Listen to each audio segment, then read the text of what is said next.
નમસ્કાર દર્શક મિત્રો, આરટીવી ન્યૂઝમાં આપ સૌનું હાર્દિક સ્વાગત છે।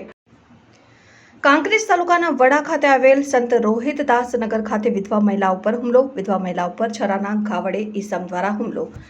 પ્રાપ્ત વિગત અનુસાર વાત કરવામાં આવે તો કાંકરેજ તાલુકાના વડા ગામે આવેલ સંત રોહિતદાસ નગરમાં રહી ગુજરાન ચલાવે છે।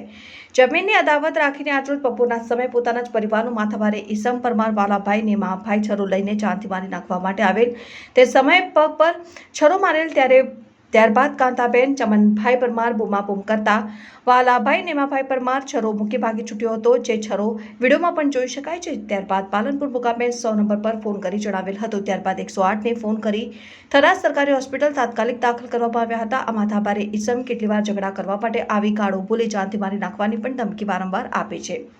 પોતાના પરિવારના કલાભાઈ બુધરભાઈ પરમાર દ્વારા સરકારી હોસ્પિટલ ખાતે તાત્કાલિક રિફર કરવામાં આવ્યા હતા। હવે આવા નરાધમ લુખ્ખા તત્વ સામે કાયદેસરની કાર્યવાહી કરવા માટે અરજદાર મીડિયા સમક્ષ રજૂઆત કરી હતી।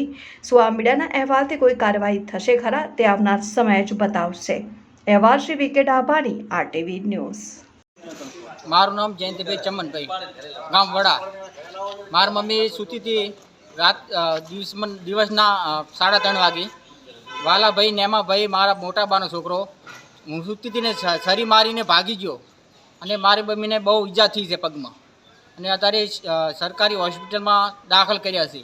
આગળ અમે પોલીસમાં એલસી રજૂઆત કરી હતી, પણ પોલીસે કોઈ કાર્યવાહી કરી નહીં। કરી હોત ને તો આ બાબત આવત નહીં। 3 વર્ષ પહેલાં અમારે ઝઘડો થયો હતો, ખેતર વાબા જતા નહોતા। અમે મારા બાપા એક્સપાયર થઈ ગયા, મારો ભાઈ એક્સપાયર થઈ ગયો, એટલે ખેતર વાબા જતો નહોતો। તમે ખેતર મૂકી અને અમદાવાદ કમાવા જતા રહ્યા ઝઘડાના લીધે થઈ। એટલે અત્યારે ખેતર બેતર કોઈ વાવતા છે નહીં, તોય અમને બહુ હેરાન કરે છે। આવ્યો ખેતરમાં અમે જતા જ નહીં, અને તોય અત્યારે આને મારી મમ્મીને શરીર છોડી ગયો વાંક ગુના વગર।